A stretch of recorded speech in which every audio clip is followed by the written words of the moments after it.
I mean, are we going to be replaced by machines anytime soon? Let's get straight to it. Yeah. So probably next year, January. No. So it's an interesting question. So I'll explain a bit about my background. Recently, I've been working a lot with radiology and radiology data. So that's if you get an X-ray, if you get an MRI, if you get a CT scan, these big machines which essentially take pictures of your body, they generate a lot of images, and there's a medical profession which is dedicated to interpreting these images. So they look at the image, they look at you, they understand how old you are, maybe what your symptoms are, and they say, okay, well, given this person and given this image, I think the diagnosis is this. So a very common one is you get a chest X-ray, you have a cough, you have feverish. Radiologists will look at the chest X-ray, look at your history, and say, okay, well, this looks like pneumonia, right? Because they can make that interpretation. Right. And so there's a lot of fear and discussion in that community about the job being taken by AI, and I think that it's interesting. I cannot say for sure your job won't exist in the future, but I can say that looking at the history, we tend to adapt. So there's only one job which was replaced by computers, by transistors, and that was the job of a computer, like the person who actually computed. Their job no longer exists. But the rest of the jobs, they still exist in some degree. Maybe there's fewer of them, but then entirely new careers opened up. So I think it really depends on the career. There's this interesting paradox with robots or AI or whatever, where they can do millions of mathematical calculations per second, right? But picking up a pencil is really difficult for them, right? There's this weird but it's easy for us. So it can be very difficult to reason about what kind of job is replaced. If your job is solely, crunching numbers, then that's not a good sign, right? Because computers are very good at that. But if you have to move or something, it's a different story. So if it's but lately you've seen those Boston Robotics, right? Yeah. They put these videos out of this robotic dog, or even this robot that's able to open the door, deal with dishes or whatnot. I mean, but interestingly, I think a lot of their technology isn't actually based in the sort of neural network approaches that people are afraid of. I think a lot of their approach is sort of classic robotics, and their little demos look good, but I don't think they're anywhere near having a robot they can deploy in your house to do things. Right. So I think it really depends. I think the idea that these AI is just going to come in and replace all the jobs is definitely over the top. One of the most famous researchers said a few years ago, they should stop training these radiologists because their job isn't going to exist. And he's actually sort of gone back from that opinion now. I think because people realize there's a lot more than just processing data and giving you an output, which is what our models can do. They can process data and give you a classification, tell you it's a cat, tell you it's a dog. That's really useful, but that's not the whole story, right? A radiologist might read an image, but the radiologist also looks at patient, reads the history, and these sorts of reasoning. I don't think we have a good way of actually coming up with that. So I wouldn't recommend taking a job as an Excel spreadsheet, right? Because that's probably bad. Right.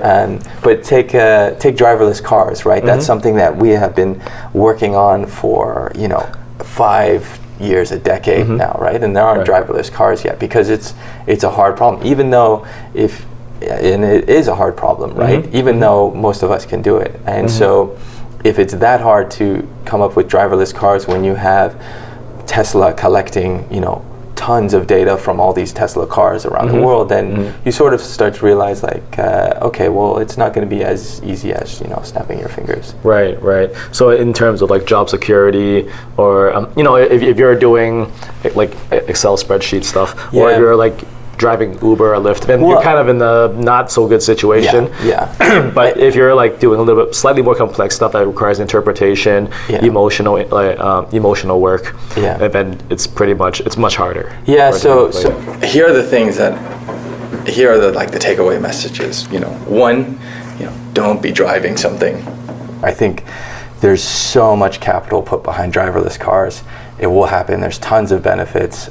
It's a hard problem, but it's clear that eventually driverless cars will be safer than humans, and it will save us a lot of time. And driving will be a luxury by that point. Yeah, it will have a lot of interesting effects. You know, if you have a driverless car, then maybe living outside of the city is nicer than living inside the city, right? Because it gets rid of the city problem. Yeah. So we'll see. There's a lot of speculation you can make there, but at the very least, you don't want to be a cab driver. I actually think another one which is a bit surprising is anything that involves manipulating pixels, graphic artist. Something like that. I think like Photoshop stuff. I think those jobs will be fewer and far between because graphic art and sort of manipulating pictures is a very it's a challenging task, but it's a domain where we have a lot of data, right? We have a lot of pictures on the internet. We have a lot of art. We have all that stuff, and all the computer science researchers are using that to build fancier models, and it's really incredible. Just this week, a group released a model which can make Mona Lisa speak. Wow. So you can see a video of Mona Lisa speaking, essentially, and it looks very accurate.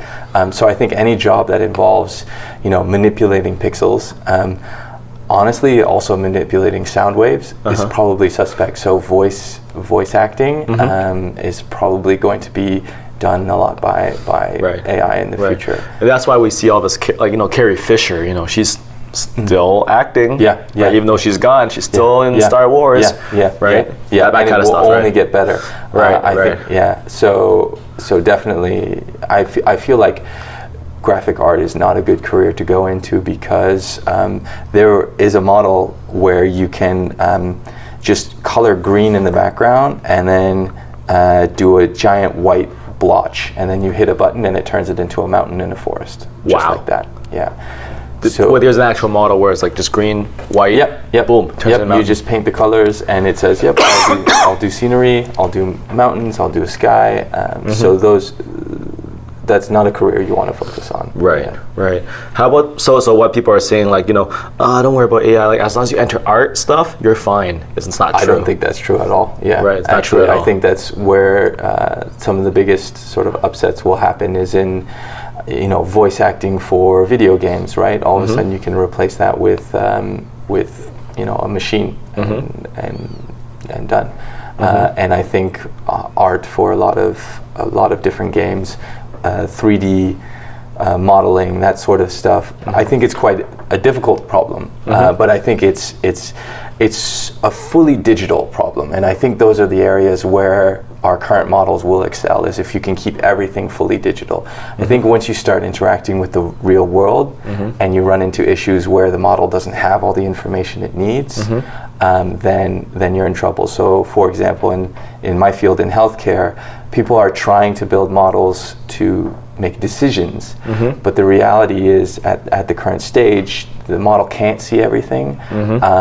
The data isn't accurate enough to really drive the decisions. So an interesting example would be the models I build would have your heart rate, your blood pressure, your creatinine level, all these sort of lab measures, but it won't know the color of your skin because that doesn't exist. And if you look at someone and you see the color of their skin is off, you know they're sick. But the model is totally blind to that. So I think you're sort of thinking of jobs where everything is completely digital, and if that's the case, then you're a little bit worried.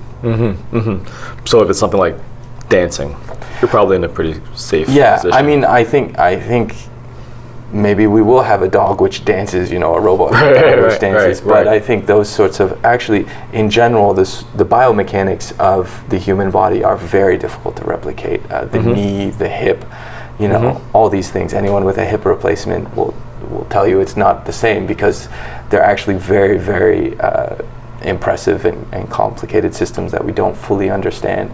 So I think a lot of that sort of tactile activities, they wouldn't be replaced, and I actually don't think people would. Well, maybe they would all want to watch robots rather than humans. I think there's something to watching another person who's honed their skill over sort of a lifetime.